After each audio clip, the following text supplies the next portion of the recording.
Þorvaldur Þórðarson is an Icelandic geologist. He's an expert in the volcanology, and he has been advising for a long time about the risks associated with the, volcanic eruptions.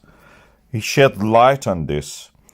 People like that can be unpopular sometimes. Not just him. I'm not talking about him personally.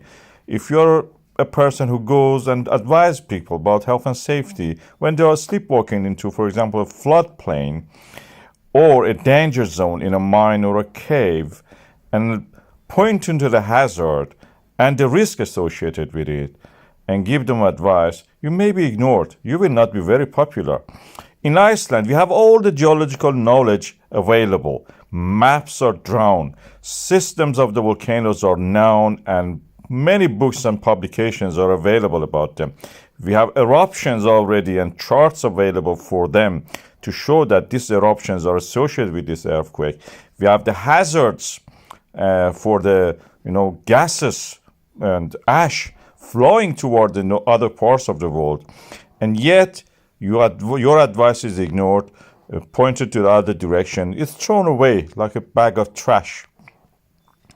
The risk is there, and we know this. We have to learn for this. For Grindavik, for Reykjavik, anywhere else in the world, geologists have to be listened. This image should be the icon for the geologist risk assessment. Where lava is there in the past, it may erupt and come there again.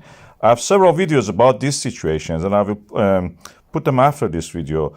My colleague is right on that we have to listen to the risk assessments. He's more tactful than me, but I'm just telling it more direct. We have to listen to the risk assessment. We have to listen to geologists. You cannot ignore the people who know. What is happening to the Grindavik and where to build it again? Grindavik is in the Reykjanes peninsula of Iceland, in the northern Atlantic Ocean. In this area, we had an uplift to the east and the west, and the central part, which was this town, is actually sinking, going down. And this is a graben situation. We have two fault lines controlling at the center.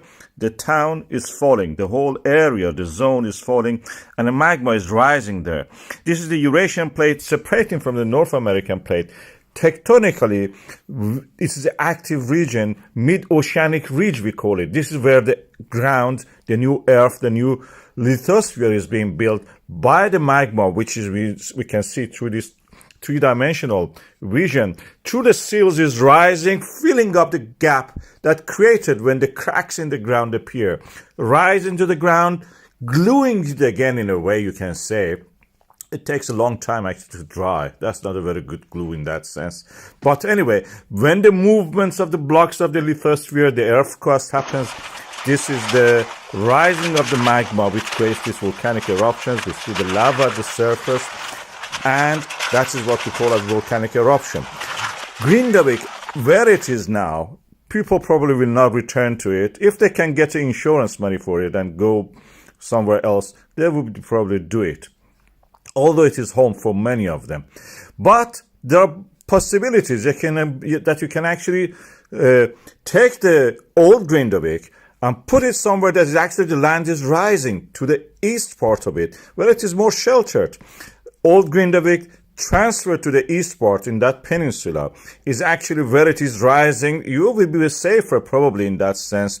Grindavik is like Florida for the United States of America. It has a subpolar oceanic climate, very similar to the Faroe Islands or the very northern parts of the Scotland. It is ice-free through the year, so it's a favorable place. Florida in America is such a place. Expensive, very rich people only can live there, but we can build it again. This is a future probably for a Grindavik to move a little bit to somewhere safer.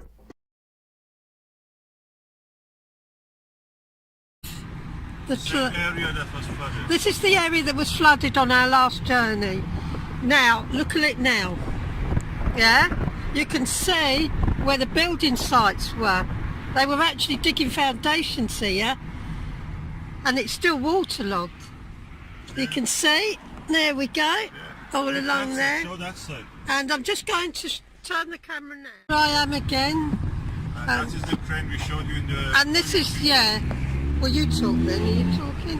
Here's the building site. There we go, everybody. There we go, the building site.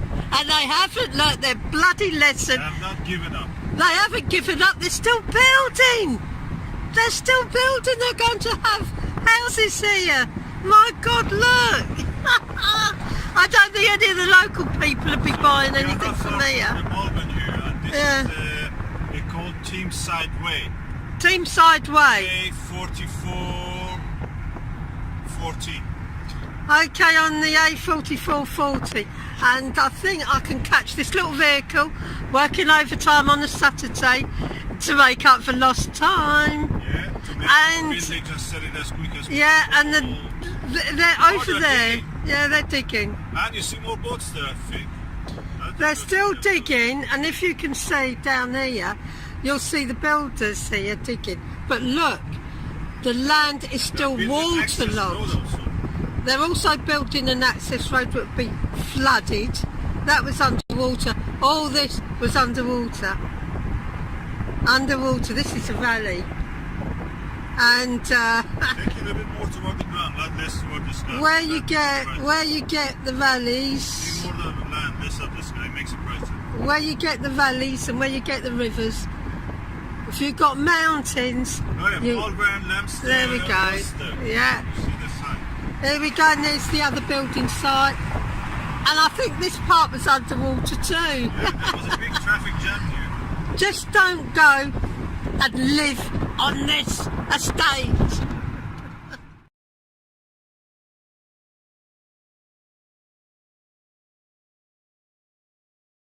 Floods! I'll take it out. There we go. And they're building new houses along here. So anyone who wants a new house, don't come here. Herefordshire. Yeah, this is Herefordshire. Where the ones you don't... Wet. All This is these the river fields. Severn or Tees. Yeah, it's River Bay. wet. It is absolutely soaked. Look at it. I'll just let the camera run for a little while. There's a little house there that is just about, I'm not sure whether it's flooded. There's a small row of houses. I think they'd have the pumps out there. Yeah, look, there we go. They were building houses Yeah, to tell the people. you can see they're actually, If you want to buy anything, look at the flood map of the UK. yeah, look at the flood map because these were having new builds. All of here was being new built. It's field after field and the same on the opposite side of the road. I think we can call safely the Herefordshire also a lake district. At the moment, everywhere we can just see lakes.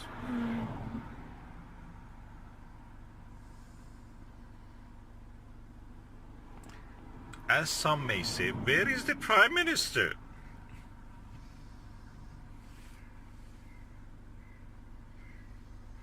You get what you deserve.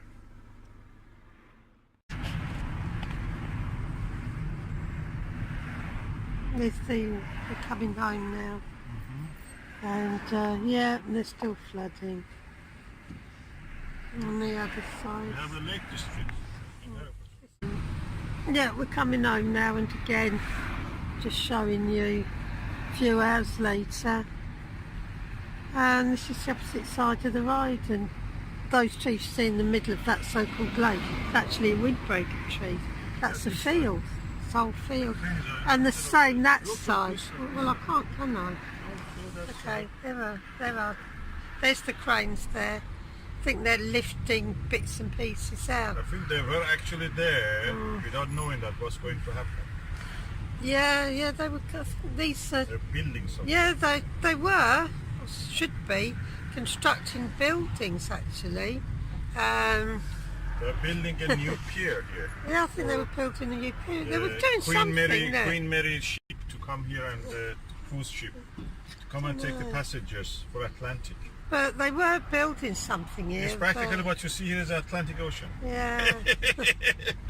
There you go. Again, this side all. Oh, look at that Yeah, bridge. just the river bursted its banks. There we go. It's not Severn. It's not the Bristol Channel. This is the It's River Team. River Team. There, that's the little River Team. Look at it. Tiny river. And that's both sides. Both sides. It just burst its banks.